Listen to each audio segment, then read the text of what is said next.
Nauí da Silva Poeira, número 44, parada 16, Lomba do Pinheiro. Aqui começou minha live. Aqui começou também, ó. Materiais para construção, elétrica, EPIs, ferragens, ferramentas, hidráulica, portas e janelas. Faça já o seu orçamento pelo WhatsApp 984508359. Crestani Materiais e Construção.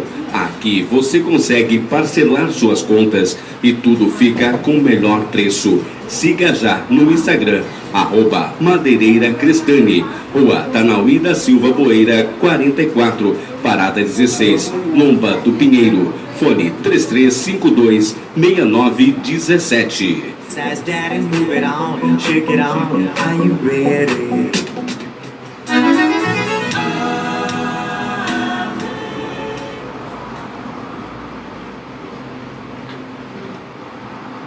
De vez em quando eu boto a mão na escola,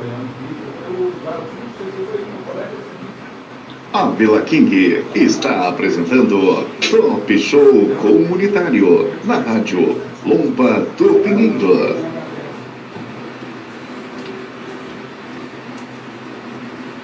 Eu quero dar um bom dia aos nossos ouvintes. Estamos começando mais um programa Top Show Comunitário. Logo chegarão aqui os nossos convidados. Já está o Marcos aqui, já estamos no Sandro. Estamos esperando os nossos convidados de hoje, sabendo que cada dia é um dia especial, um dia que a gente pode fazer a diferença.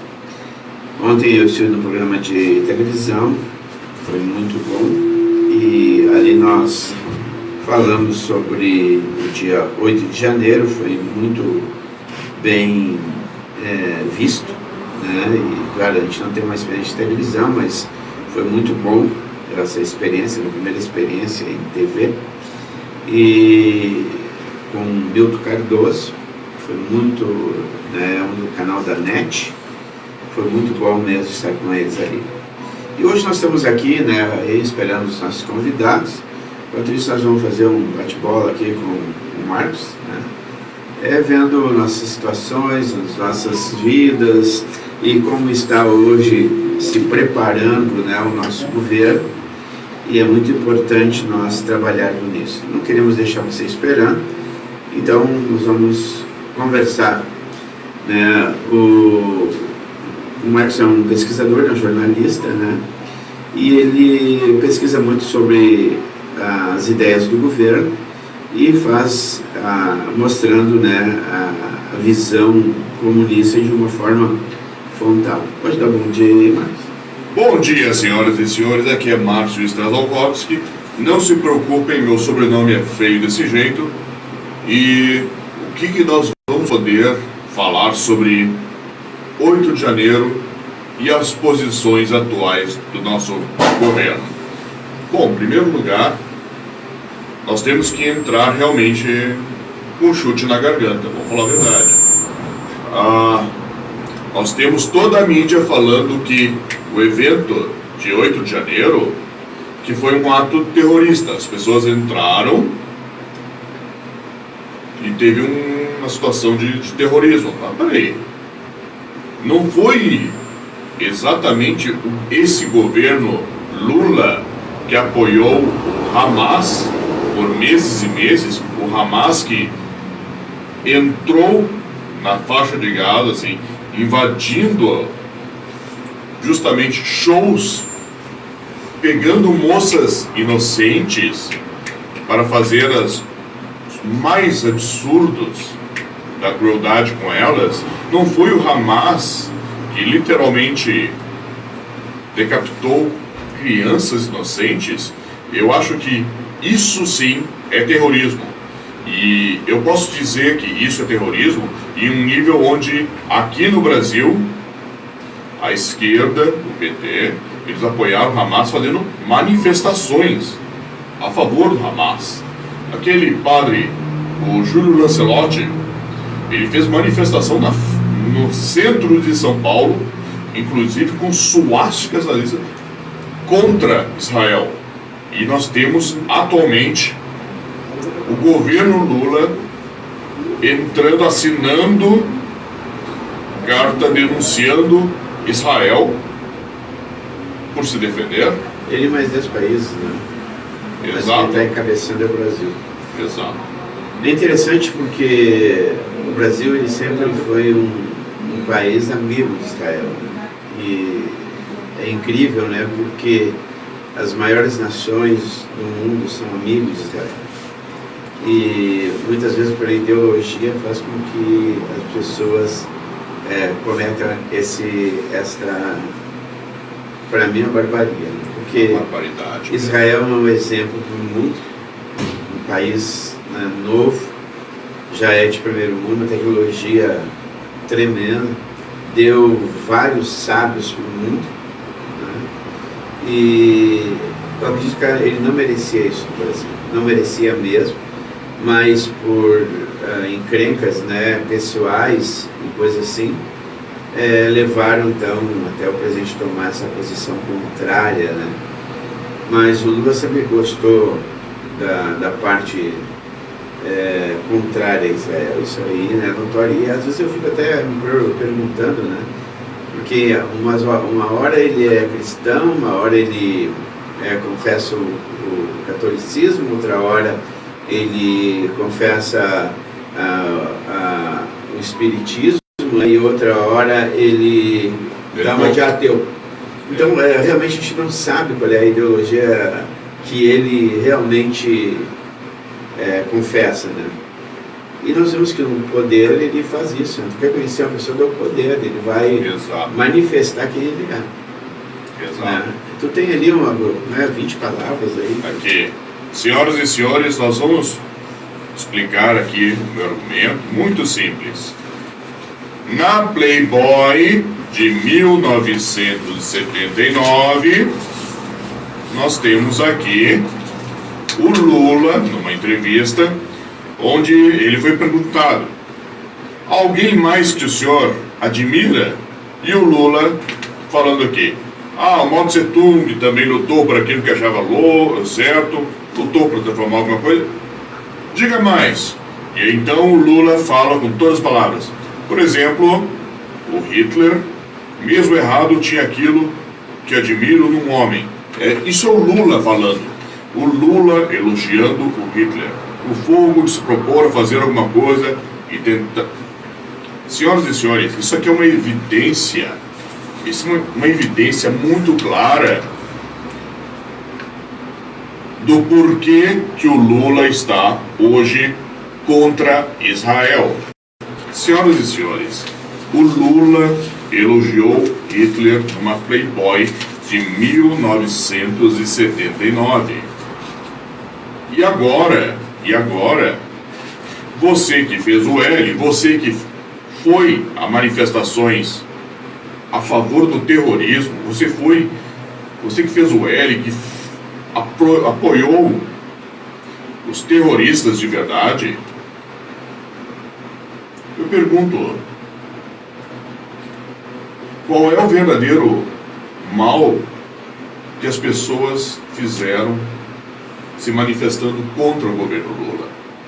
Porque entre os presos de 8 de janeiro de 2023 estavam mulheres, estavam crianças, pessoas que não deveriam estar presas e foram presas, sem julgamento, sem direito à defesa. E como a própria esquerda defende, não vai ter nenhum tipo de justiça para essas pessoas. O Marcos é jornalista, né, e ele faz pesquisas sobre o governo atual e está trazendo esses fatos, né, que ele tem, essas comprovações, mostrando, né, o pensamento do presidente Lula. Algumas coisas que eu vejo que o Lula tem de bom foi que ele aprendeu no cristianismo, né, e claro, depois ele começou a ter contatos, né, com o pessoal da esquerda e tal. Só que eu vejo assim, ele está governando como se governava antigamente, né? É eu que mando e vocês têm que obedecer. E o que mais me surpreende é como é que pessoas intelectuais, jornalistas, radialistas estão quietos. O que está acontecendo? Eu vejo duas coisas. Ou estão sendo comprados, ou estão com medo. O que tu acha, Sandro? Olá, bom dia. 87.9 FM, a Rádio da Lomba do Pinheiro, a comunidade aqui, eu sou o comunicador Sandro Silveira. Eu acho que o radicalismo e as narrativas estão acabando com todinha qualquer tipo de expectativa, porque nós temos um governo que realmente está governando para o Brasil. Eu acho que nós estamos trabalhando dentro de uma administração hoje que está levando para o imperialismo. Eu diria que essa é uma prática do Estado comunista, né? Ele ser o pai, né? Deus. Então, primeiro se destrói tudo e depois se faz depender. Exatamente isso. Isso traz um problema muito grave. O narrativo da esquerda, ele coloca a situação hoje da situação do Brasil como nós fôssemos vítimas de más administrações anteriores, mas as administrações anteriores à do ex-presidente eram deles. E se nós estamos nessa situação vexatória, não é culpa. Por 4 anos que teve da administração do Bolsonaro, o nosso país se elevou do PIB mundial muito mais do que 16 anos de administração de um governo que hoje, já no primeiro ano de mandato, já está mostrando o quanto nós vamos tornar cada vez mais ineficiente em gerenciar os recursos que a gente tem dentro do nosso país. O que eu vejo dentro disso? Eu vejo que nós estamos entrando num cenário onde a gente realmente vai precisar da ajuda de outros países para conseguir administrar o nosso país. Isso não está muito bem. E aí, Marcos, o que tem? Muito bem. O que nós temos aqui é evidência histórica irrefutável. O nome do livro é A Europa no Ano 2000, que vem também com o livro A Arte da Propaganda. Este livro, ele foi escrito por um nazista. Os nazistas eram os petistas originais. Esse aqui é o Joseph Goebbels. Joseph Goebbels era ministro da propaganda. E este livro é evidência histórica que ele está sendo utilizado, doutrinado, palavra por palavra, dentro da doutrinação Paulo Freire. Então vamos ver aqui o que esse demônio do Joseph Goebbels escreveu. Ele escreveu que é muito importante para as lideranças socialistas da Alemanha aprender a utilizar a arte da narrativa. Prestem atenção, essa é a palavra, narrativa, linguagem de teatro. A narrativa é o uso da linguagem teatral. As lideranças devem criar uma única versão dos fatos, então todos devem repetir a mesma história. Isto é narrativa. O teatro só funciona quando todos os atores fazem a mesma narrativa. A narrativa sempre segue de cima para baixo, das lideranças do partido até a imprensa e assim para os militantes. Todos devem fazer parte do mesmo teatro. Uma mentira repetida 1000 vezes se torna uma verdade. Presta atenção, essa frase de Joseph Goebbels está no contexto da frase original, explicando o que é narrativa. A esquerda utiliza narrativa. Seus filhos sofrem um crime na doutrinação Paulo Freire quando ensinam para eles sobre narrativa. Seus professores, seus doutrinadores não explicam quem foi que criou o conceito de narrativa. Página 7 da Arte da Propaganda. Então, senhoras e senhores, nós temos agora todas as emissoras falando que os atos de 8 de janeiro foram atos de terrorismo. Nós temos o Lula falando que os atos de 8 de janeiro que foram um ato de terroristas. Nós temos até mesmo o nosso governador do Rio Grande do Sul junto ao Lula afirmando que foi um ato terrorista. Que pena que no dia 9 de janeiro, agora, os verdadeiros terroristas colocaram um verdadeiro terror no Equador. Eles chegaram a invadir emissoras de TV ao vivo, colocar armas na cabeça das pessoas.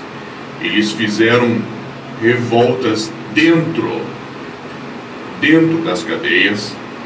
Eles fizeram verdadeiros atos de terrorismo. Eles explodiram carros, mataram pessoas. Isso é o verdadeiro terrorismo. Senhoras e senhores,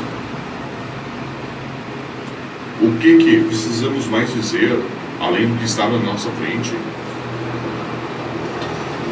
Bem, nós vamos ver o pensador aqui, né? Nós temos hoje o Emiliano Zapata, 1879, ele é um anarquista, né?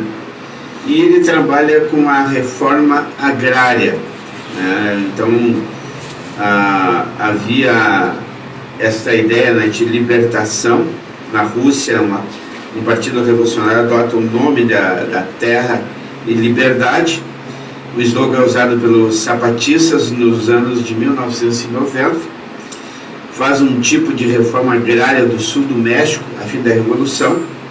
O exército zapatista da libertação nacional começa levantando as armas ao Estado sulista, um protesto aos maus tratos do governo mexicano com o povo indígena.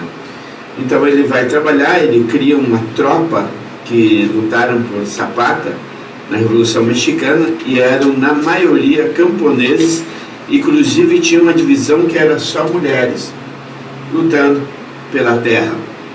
A luta por terra e direito social está no centro da Revolução Mexicana entre 1910 e 1920. Os camponeses nascidos, Emílio Zapata foi uma figura chave no movimento revolucionário, liderado à força no sul. Seu objetivo era resolver o conflito, valendo-se da mesma direito e garantias das lutas armadas. A ideia de Zapata concordava com a boa parte da tradição anarquista mexicana, bem como o princípio central da propriedade comum à terra, baseado nas tradições indígenas, para garantir o desenvolvimento político e econômico. Zapata queria romper com o monopólio de assedados aos fazendeiros, a unir o país, tanto camponeses como empresários, num propósito de reformar e governamentar. Aproveitar o recurso nacional do trabalho produz também a segurança, a independência no cenário externo. Olha que coisa interessante, né? Quando a gente vê aí sem terras, essas coisas todas, parece que é um embrião, né, do PT. Não é verdade, o Zapata já tinha feito isso. Aqui havia sim uma lógica, havia um capitalismo selvagem, né? Eles estavam pegando as terras indígenas e estavam plantando e fazendo com que o povo não tivesse terra. Então havia uma minoria, né, que estava com todas essas terras, e às vezes tinha terra até que eram terras que estavam paradas. E o Zapata então começa a fazer essa revolução, né, e para dar garantia aos camponeses e aos empresários. Veja que eram duas classes que estavam sendo sufocadas por grandes fazendeiros. Claro que nós temos que ver duas coisas claras, né? Porque quando se fala em conservadorismo, pensa que a pessoa, não, eles querem conservar fulano. Não, o conservadorismo, ele estuda a lei anterior, ele estuda a lei presente e vai ver a lei futura. E aqui nós, diante desse Zapata, né, nós vamos ver um cara que realmente se entrosou, viu a necessidade do povo, um líder que também confiou no governo presente. O governo traiu ele, né, botou até uma importância grande. Tu gostaria de falar alguma coisa mais sobre o Zapata? Perfeito, perfeito. Senhoras e senhores, no contexto histórico, a gente está falando de 1910, vamos começar assim, no período de 1901 até 1910. Neste período, o Zapata ele queria a reforma agrária. O que é a reforma agrária de acordo com o socialismo? Porque o Zapata ele não era só anarquista, ele era anarquista socialista, ou seja, ele era contradição em pessoa. Então, como é que funciona na prática a reforma agrária? É um troço chamado feudalismo, ou seja, eles tiram as terras de todo mundo que tem terras, eles dão as terras para quem? Para os amiguinhos do rei, como sempre foi na Idade Média, na idade do feudalismo, e quem vivia nessas terras iria produzir para terras comunais, ou seja, fazendas comuns que todo mundo ia produzir, e iriam pagar impostos ou dinheirinho qualquer para o dono das terras. E aí, minhas senhoras e senhores, eu vou apresentar de novo aqui para vocês a evidência histórica aqui do programa do Partido dos Nacional-Socialistas, os petistas originais, que no seu artigo 17 eles também exigiam uma reforma agrária. Outra evidência histórica é o programa de São Sepolcro. O programa de São Sepolcro era o programa de governo dos fascistas da Itália e também falava exatamente de reforma agrária. Quando Zapata ele começou justamente no banditismo, vamos falar a verdade, banditismo, para fazer a reforma agrária, ele tinha a ideia de, vamos fazer fazendas comunais, porque a parte que seus professores de história não contam é que Zapata, ele nasceu rico, ele era bem nascido, ele tinha terras, as suas terras, as quais ele não iria abrir mão nunca. As suas terras da sua família não foram ameaçados por nenhum governo, inclusive, sem passar pano, o presidente do México naquela época era um ditador. Entre ele ser um ditador e o Zapata estar contra ele, olha, eu torço pela briga. Uma situação dessa, entre um bandido e um ditador brigando, eu torço pela briga. Que troca de tiro.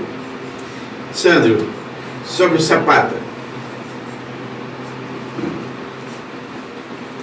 A minha visão sobre o Zapata, ele é uma pessoa que trabalhou contra o tempo, ele foi além do tempo dele, porque ele conseguiu fazer um povo acreditar o quanto tinha o potencial de não viver naquela situação que ele viu a família dele. Fazer uma revolução dessas, só mesmo jovem, que nem ele, com 13 anos de idade, herdar as terras dos pais e ver que a terra não tinha produção e o gado. E o que ele fez? Ele se aliou aos outros que tinham as mesmas dificuldades que ele. Como literato, né? Para mim, eu acho que é uma coisa que toda a ação tem sua reação, e a ação dele foi uma coisa que mudou toda a história da economia do México. Veja que a visão do Zapata se manifestou, né, o seu plano, em 1911. Esse esboço da reforma exigia uma eleição livre a fim do domínio e a transparência dos direitos da propriedade para cidades e cidadãos. Ele queria fazer o direito de propriedade, que geralmente os caras não querem dar esse direito de propriedade, né? E todo governo que ele é totalitário, ele quer tirar isso das pessoas. Ele não, ele queria dar esse direito porque os índios estavam sendo massacrados, né? Estavam tirando os índios das terras e os fazendeiros estavam pegando as terras, que eu chamo isso de manifestação, um capitalismo selvagem, né? Então, esta é a nossa preocupação. Agora, assim como a maioria dos líderes da Revolução, Zapata foi morto antes do fim do conflito. Apesar de reforma agrária ter sido feita em 1920, ainda havia enorme desigualdade. Mesmo assim, a ideia de Zapata deixou um legado duradouro no México e inspirou o recente movimento zapatista entre os camponeses indígenas e chiapas, e os quais criaram um estado quase autônomo no sul. Ele começou a trabalhar de tão interessante, porque o anarquismo é exatamente, né, ter cidades, né, e que eles se administrem, né, não precisa de um deputado, um presidente, uma coisa assim. Ele teve essa valia, né, porque nós vemos assim que quando você tem um trabalho que você está buscando e que você quer fazer o melhor para o povo, você está em perigo, né, o Zapata, ele tem isso, né, ele em algumas partes é odiado e em outras partes ele é muito querido. O que acontece, né, na minha visão, né, ele é muito jovem, né, conforme ele recebeu essa carga muito jovem, e o jovem realmente ele tem coragem de lutar, de ir à frente, e se não tivesse essa atitude, a história do México ia ser completamente diferente. O imperialismo, ele foi a pessoa que quebrou o ciclo do que estava acontecendo. E aí tu vê a importância quando uma pessoa quer fazer a diferença, né? Eu sempre digo assim, quando todo mundo pensa igual, alguma coisa está errada. Tem que ter alguém que pense diferente, tem que ser respeitado. E o que nós estamos vendo hoje dentro do jornalismo, dentro das comunicações, da internet, que o pessoal quer tirar isso. Se tu pensar diferente, tu é terrorista. Não. A nossa Constituição dá o direito de eu pensar diferente. Exato. Né? Agora, assim, ó, que nem eu digo assim, me convença, eu mudo. Me traz argumentos, eu mudo. Me mostra aonde deu bem a coisa, eu mudo. Certo? Agora, vocês estão notando, assim, ó, que eu tenho sempre falado aqui na rádio, Marcos, que a política não existe nada de novo.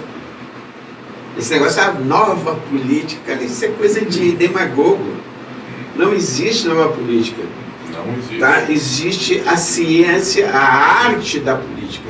Eu tenho que inventar, eu tenho que buscar esses pensadores, né, ver onde eles acertaram, onde eles erraram e montar, então, um melhor. Porque o único objetivo da política é a felicidade do povo. Mas uma coisa eu vou dizer, acho que mais, uma coisa que se lutou muito e hoje até é uma das bandeiras, né, da esquerda, é a ideologia de gênero, criticar as pessoas, o bullying, né? Mas o que é que hoje a gente mais sofre? O bullying. E o bullying hoje é digital. E tu não tem direito de falar, porque é só aquele grupinho que pode falar, o outro não pode falar. Tem que essa chave do fascista, como é que é, Márcio? Me ajuda aí, fascista. É sim. Machista. Eles te chamam de fascista, ignorando que os fascistas eram socialistas.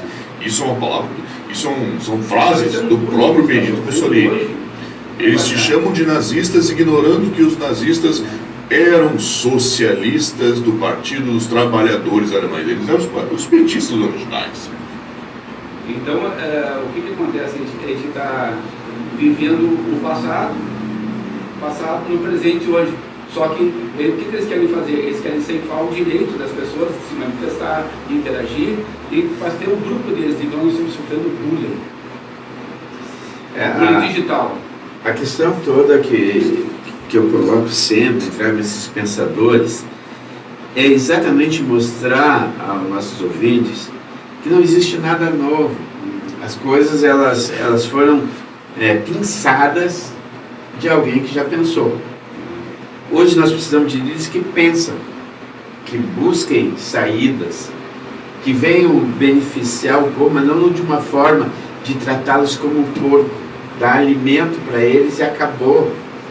Claro que eu entendo que tem aquela pessoa que só quer comer, né? Ele quer só viver.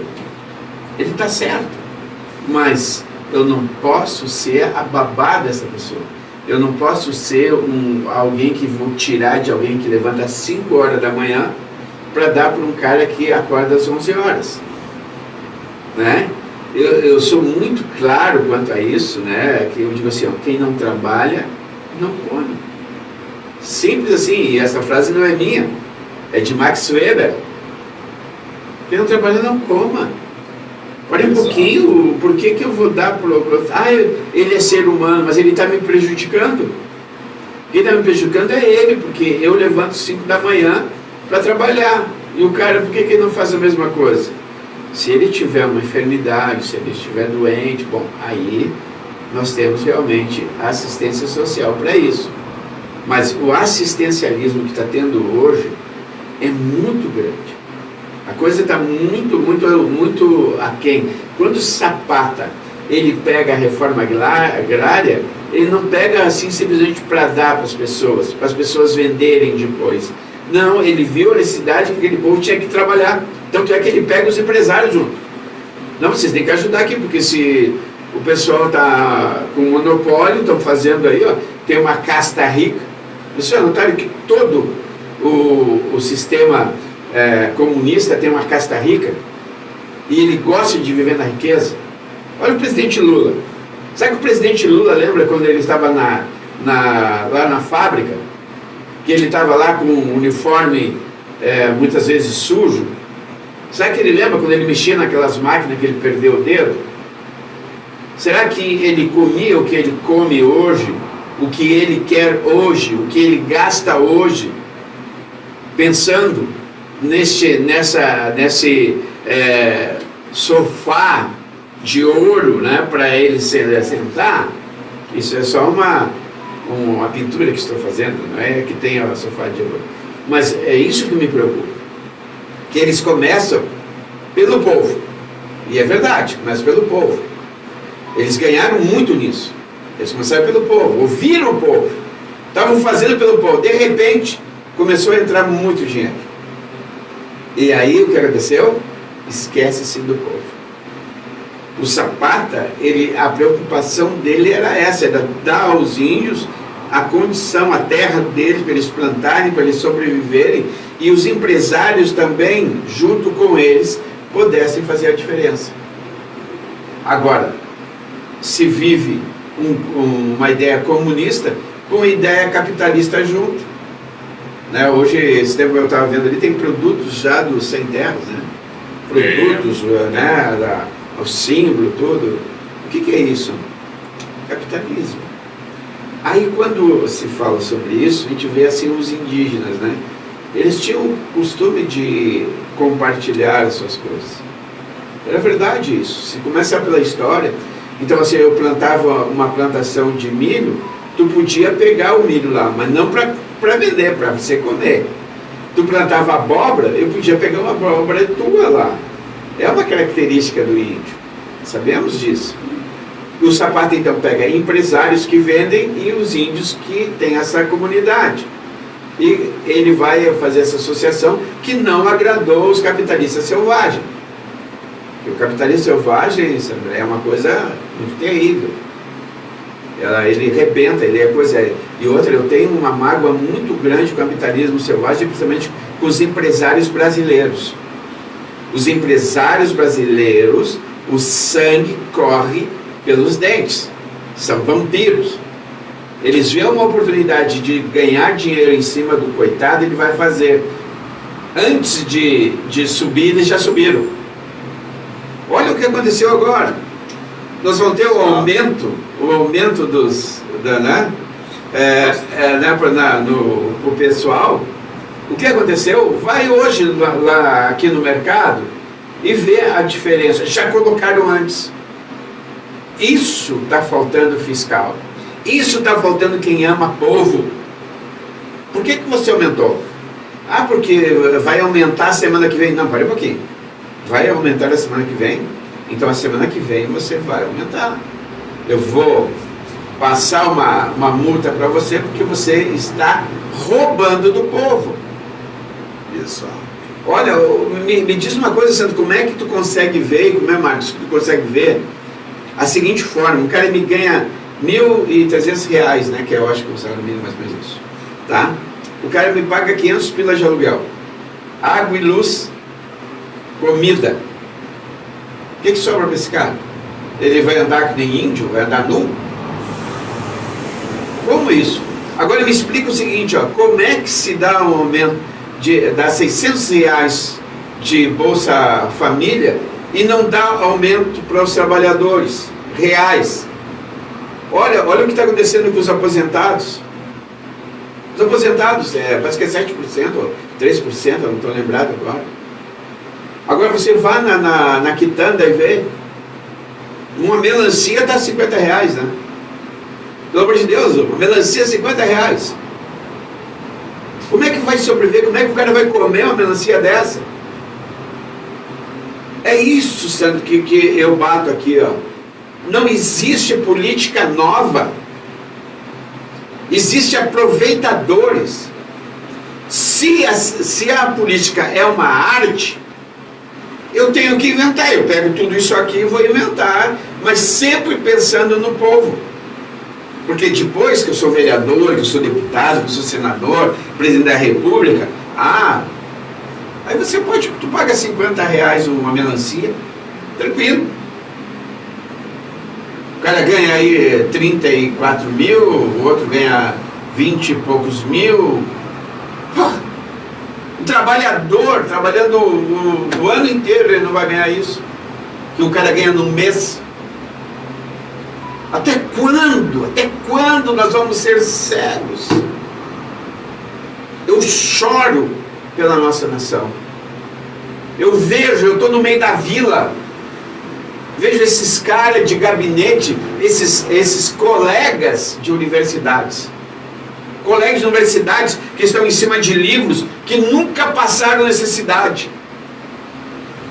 Tu vê uma mãe desesperada. Tu vê um pai desesperado, um pai que se desespera tanto que não sabe o fazer, aí cai no alcoolismo, cai na droga, e daí todo mundo, viu, aí ó, é viciado. Mas olha a história do cara, meu. Olha esse país, como é que esse país se diz que, somos comunistas. Agora temos um ministro comunista. Estão pensando um pouco. Pensando o quê, minha gente? Pensando o quê? A primeira oportunidade ele deu para quem não trabalha. Desculpem, eu fico meio alterado, porque eu sinto na minha carne. Eu sinto, eu tô ali na Quinta do Portal, ali vejo a necessidade. Eu vejo pais que querem trabalhar, mas não tem estudo. Pais querem fazer alguma coisa. Gente, eu defendi o seguinte, ó, vamos começar a trabalhar, ensinar essas pessoas. Lá tem uma pessoa que ele é pedreiro. Vamos pagar esse cara para ele ensinar 10 pessoas a ser pedreiro.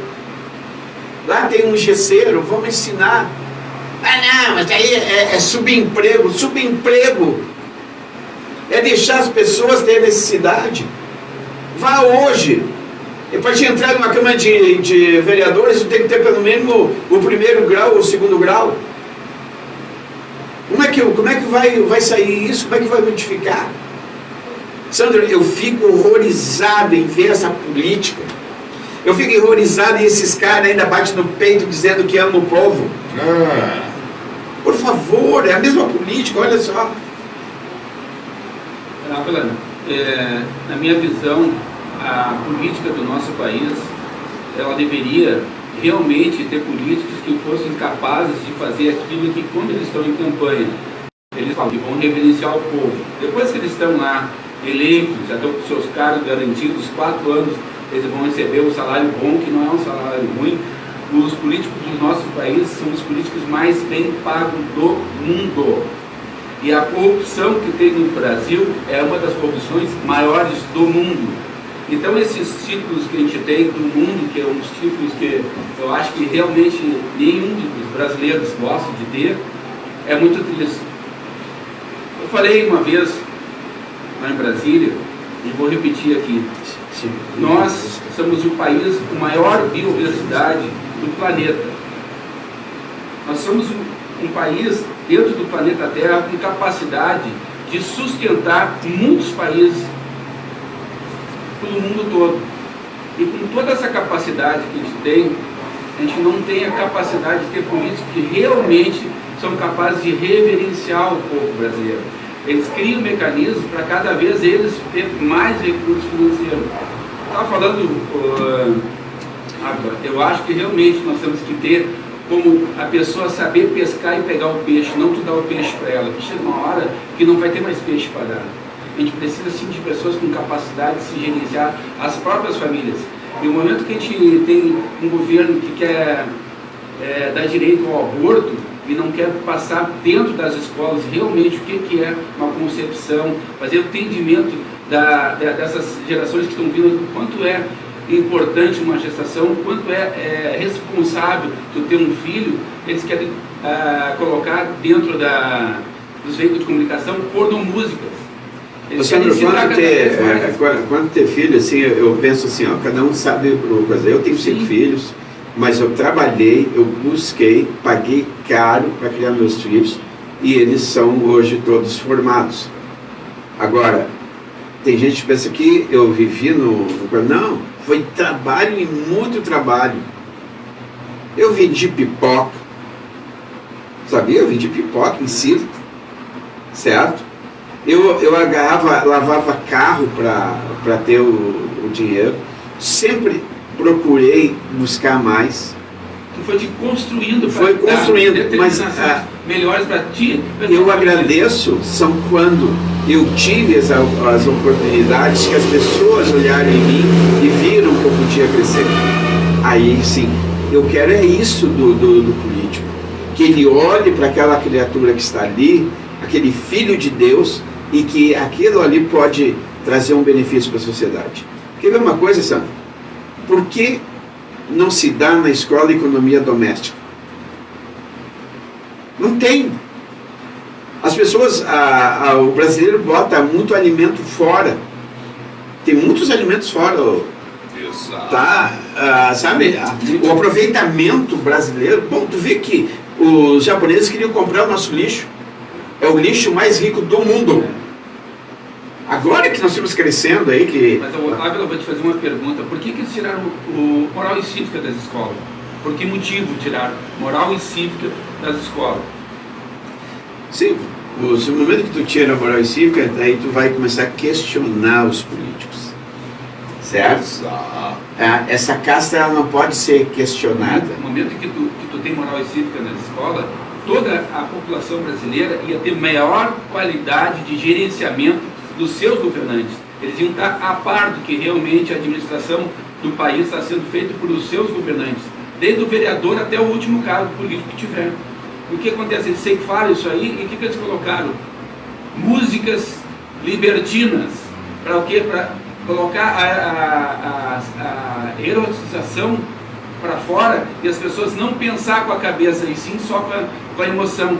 Hoje nós vivemos uma geração muito mais trabalhando com a emoção e com o imediatismo do que realmente construir e manter aquilo que os pais deixam, que os avós deixaram. Hoje a gente vive uma geração que não sabe realmente para que lado que eles vão. Muitos não sabem. Exato. Quer colocar alguma coisa, Marcos? Eu vou contar, eu vou aproveitar. Senhoras e senhores, vamos lá. Vamos lá, de novo aqui para vocês. O programa de São Sepulcro era o programa dos fascistas. Os fascistas eram socialistas e eles exigiam reforma agrária. E eles tinham o seu próprio movimento de lavradores sem terra, trabalhadores sem terra. Eles queriam fazer a reforma agrária deles e, adivinha só, nós temos o mesmo modelo aqui no Brasil, ou seja, o Lula fala sobre sem terras, mas o Lula não dá realmente terras para os sem terras. Quem deu terras para os sem terras, adivinha? Foi Jair Messias Bolsonaro que pegou, não, vamos dar aqui, ó, títulos de terra para as pessoas aqui. O Lula não vai fazer isso. Por quê? Porque o Lula é o pai dos pobres, ele realmente ama os pobres, ele quer que vocês sejam pobres. Vamos falar de outro aqui.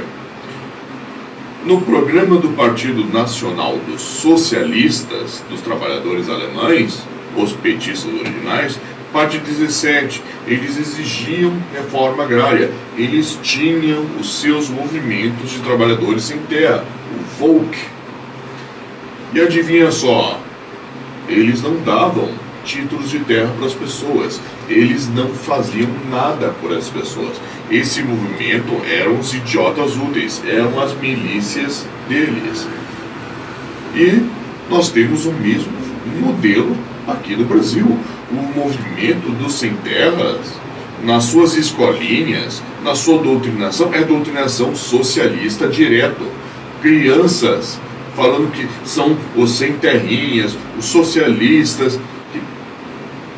Essas pessoas ensinam crianças a invadir fazendas, roubar gado, roubar pessoas, inclusive ter a violência contra as pessoas, que são os burgueses, os donos de terra, as pessoas que trabalham, as pessoas do agronegócio. Aí, a gente tem aqui do Brasil um modelo de trabalhadores sem terra. O MST, que é herança, os pais deles eram as ligas camponesas. O senhor se lembra, senhor Ávila, que existia as ligas camponesas, que esse nome foi abandonado por causa do alto índice de ligações entre as ligas camponesas com assassinatos e invasão de terras nos anos 70? Então, senhoras e senhores, por que eles não ensinam isso nas escolas? Eles querem esconder dos seus filhos. Existe uma frase muito interessante: se você estuda, você vai subir nos ombros dos gigantes. Agora, se você está pela política brasileira, tu está roubando do bolso dos defuntos, porque é isso que os caras fazem quando eles roubam as ideias de antigos ladrões da nossa antiga política. É isso que estão fazendo. Bem, então, nós vemos que o Zapata ele tinha uma preocupação com os indígenas, né? Era um fato. Eu acho que nós vamos ter preocupação, sim, tanto é que o governo que passou, né, o Bolsonaro, ele também fez essa reforma, mas com lógica, né? Não é por coisa assim. Como é que um cara que nunca plantou, né, vai querer ter uma hectare de terra?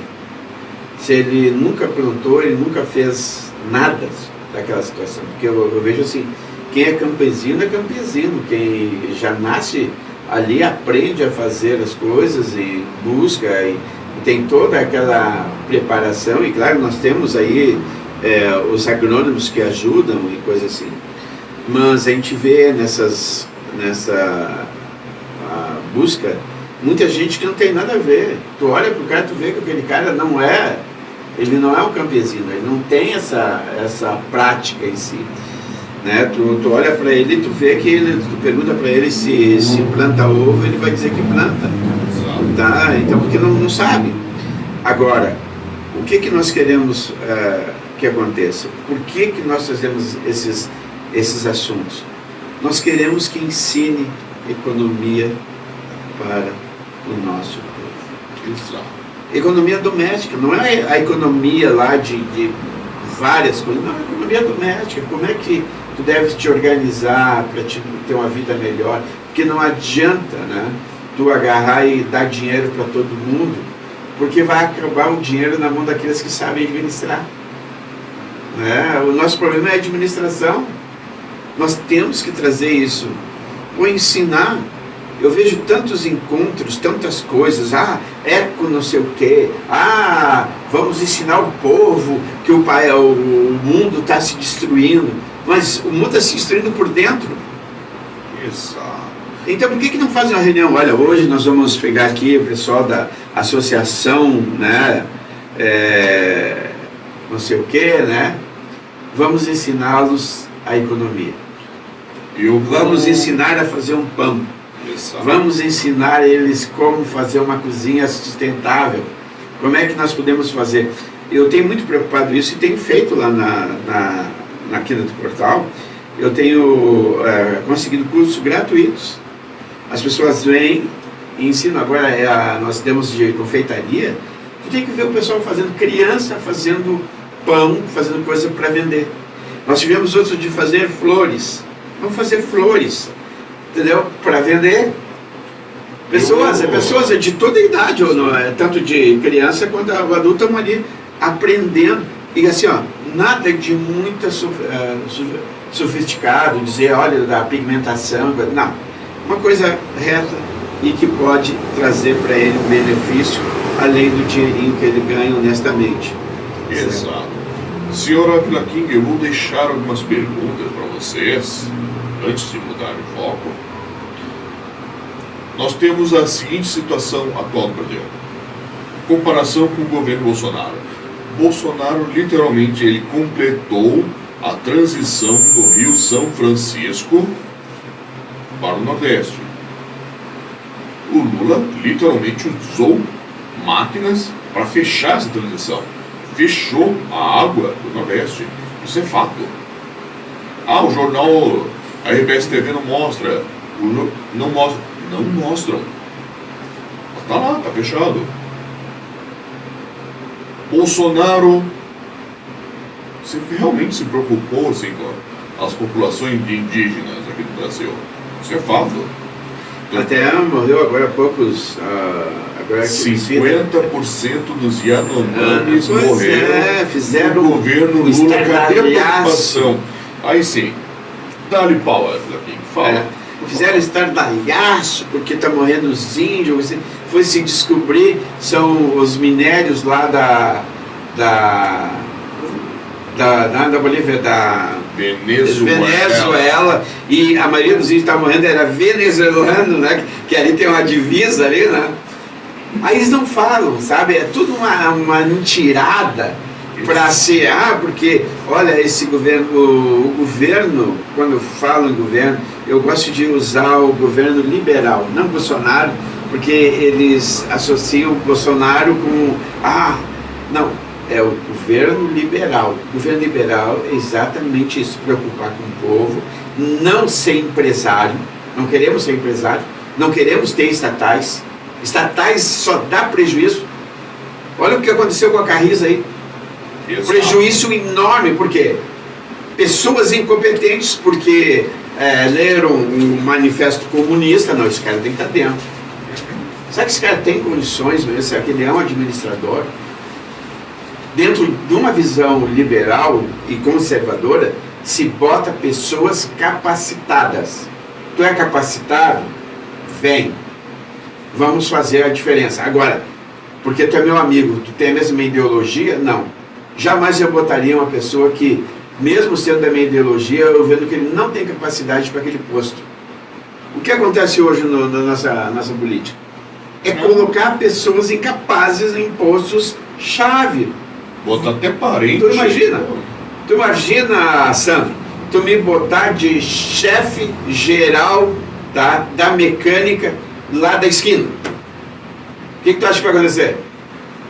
Eu não sei porcaria nenhuma de mecânico. Eu acho que até se tiver muita força de vontade, tiver uma pessoa experiente do teu lado que vai te conduzir a ser um profissional da área, que tiver competência realmente, mas agora tu entrar como chefe, não. Tem uma pessoa que está presidente do BRICS, do Banco do Brasil, uma pessoa que foi de extrema incompetência do nosso país, entrou como presidente. Preciso te dizer mais alguma coisa? Isso que o pessoal não entende em política, sabe? A política, ela tem essa... Dentro da nossa casa existe uma política. Tem aquele, né? Tem aquele que vai trazer a alimentação, aquele que vai dividir a alimentação, né? Porque senão isso não vai acontecer. Tu imagina tu deixar uma criança comer na panela e os outros não vão comer. Tudo tem um acordo para o bem comum da família. E tudo tem um acordo para o bem do povo, do Estado e também do governo. Agora, eu olhar só por um lado e colocar tudo sobre aquele, imagina só, né? Tenho 5 filhos, eu vou beneficiar só um. Não. né? Eu tenho que ver o merecimento. O liberal, o político liberal, ele vê o merecimento. O que acontece hoje? Nós vemos vários políticos que nunca botaram o pé no barro, que não sabe o que é a dor do cara chegar no trabalho de sapato sujo, porque ele tem que botar o pé dele no barro para ir até a empresa dele. Eles não sabem o que é isso. O cara chegar em casa e não ter água para tomar um banho. Por favor. Aí tu passa às vezes em alguns lugares, piscina. Você sabe que aconteceu um fato lá na Quinta do Portal? Foi aterrorizante. Começava a vir o caminhão-pipa, né? Caminhão-pipa. E eu fui lá para ajudar, então nós pedimos para ajudar aquele pessoal lá que estava sem água. E aí tinha um cara, porque enche aqui e tal, enche. Aí e se enchia as botijas, aquelas coisas, né, caixa d'água e coisa, se enchia com o caminhão-pipa.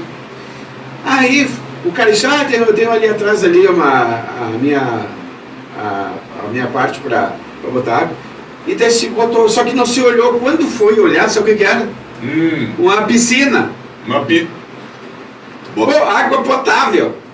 Potável, com cloro. Olha o pensamento desse cara, mas foi na hora, né? Fica bravo, faz o que tu quiser. Não, sabe? Esse é o brasileiro. Aí tinha uma senhorinha lá, a senhora cadeirante e tal, toda. Aí nós pegamos o caminhão, levamos para aí. Eu disse, não, vou mexer a caixa d'água dela.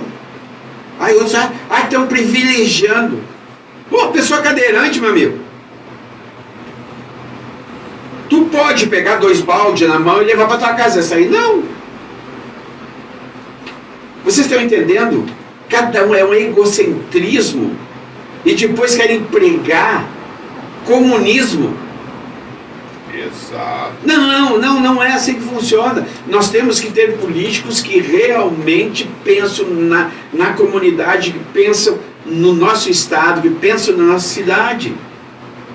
Eu fico abismado quando eu vejo esses homens históricos, homens que esses canalhas leram.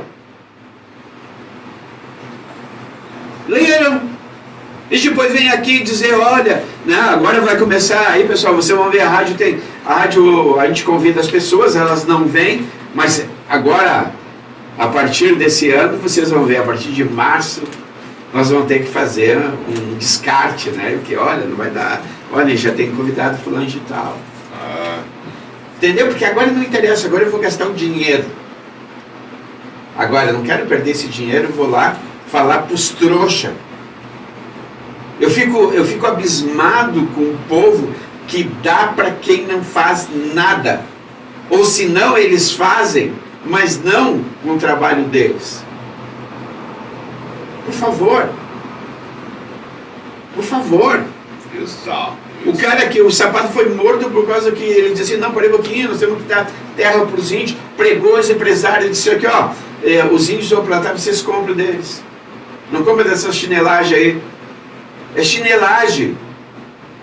Olha assim, qual é a crise que teve na alimentação na pandemia? Os empresários perderam? Não perderam, pelo contrário, ganharam dinheiro pra caramba. E não foram capazes de baixar o preço do alimento e o pessoal passando necessidade. Eu vou deixar uma pergunta. Senhoras e senhores,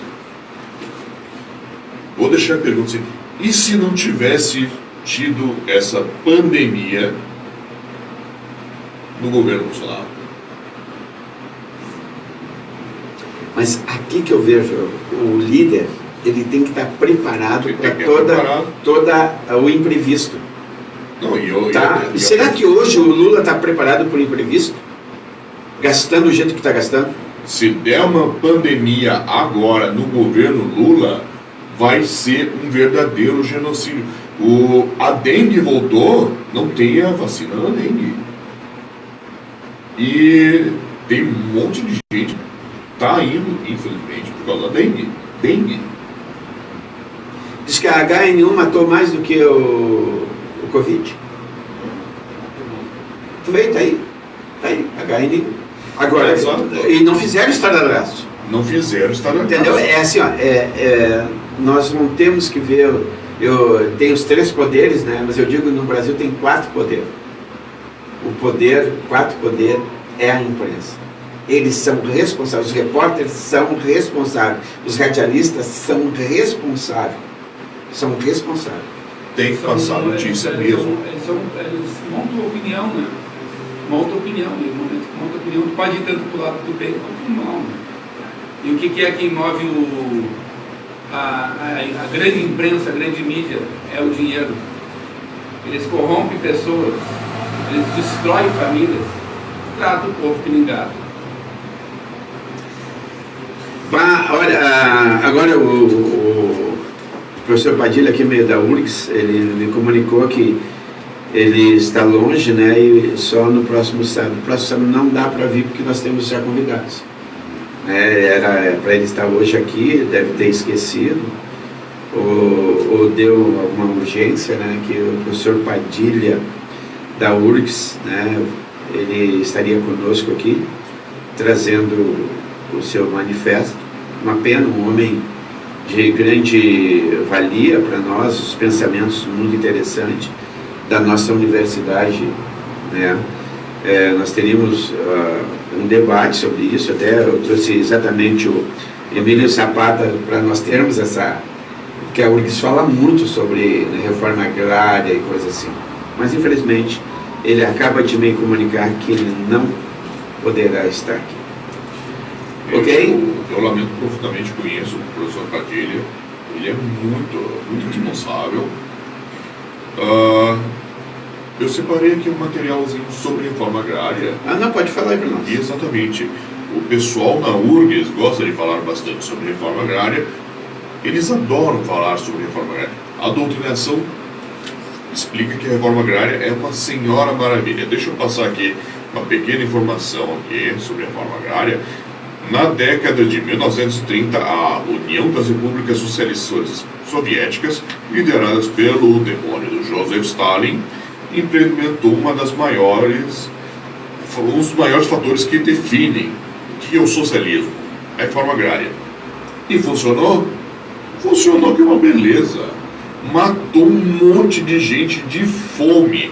E, literalmente, o Joseph Stalin, ele aplicou a reforma agrária tão bonitinhamente que na Ucrânia ele iniciou uma guerra contra os produtores, o agronegócio, e ele literalmente confiscou toda a comida do país na década de 1930. Então, entre 31 e 32 nós tivemos entre 10 e 12 milhões de pessoas mortas pela fome. Isso é uma coisa que a esquerda, eles soltam fogos com bumbum se a gente fala uma coisa dessa, né? Mas é fato histórico.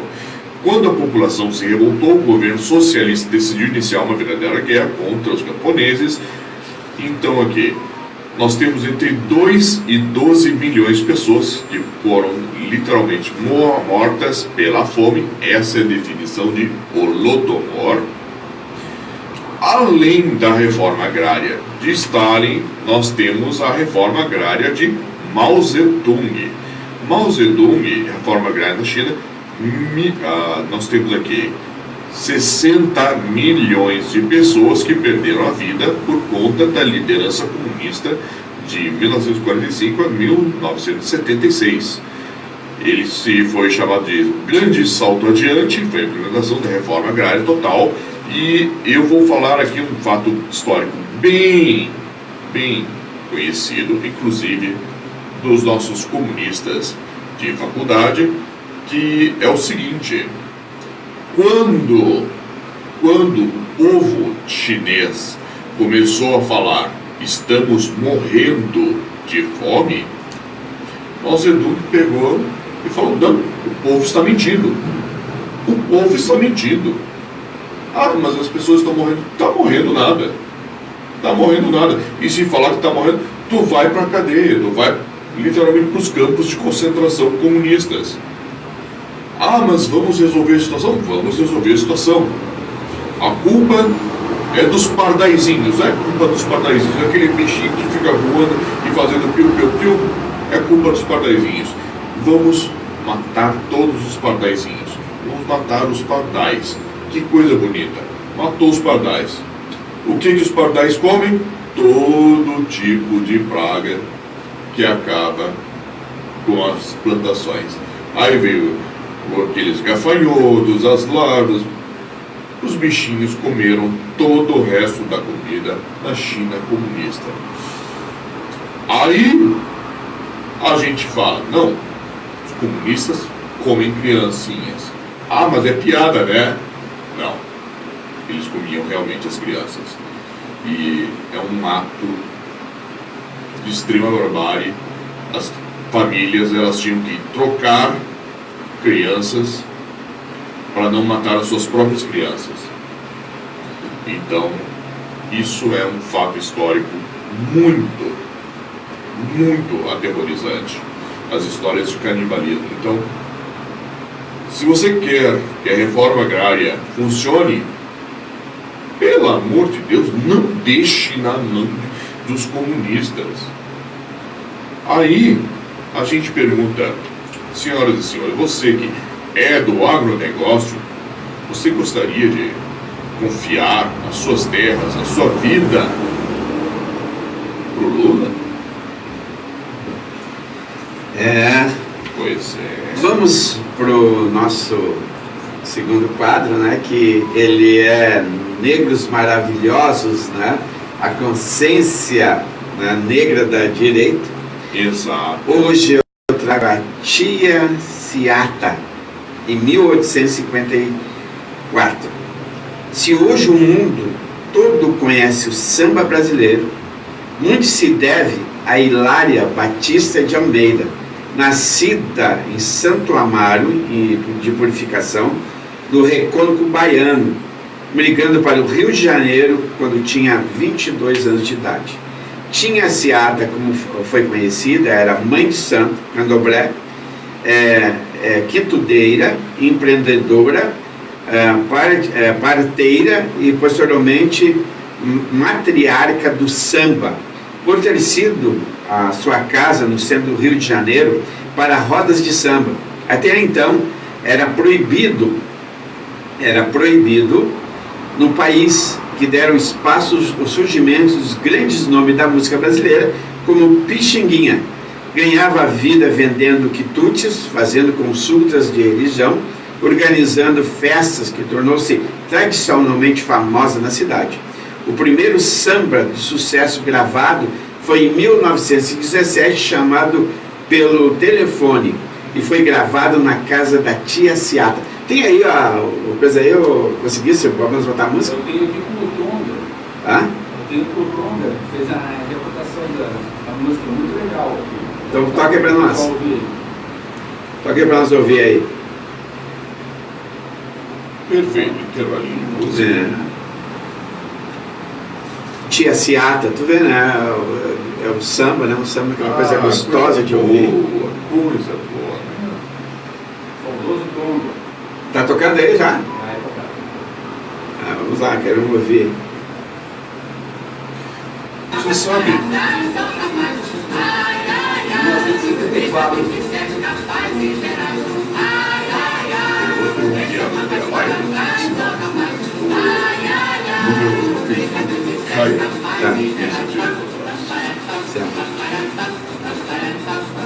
Tomara que tu apanhes, não tornes a fazer isso.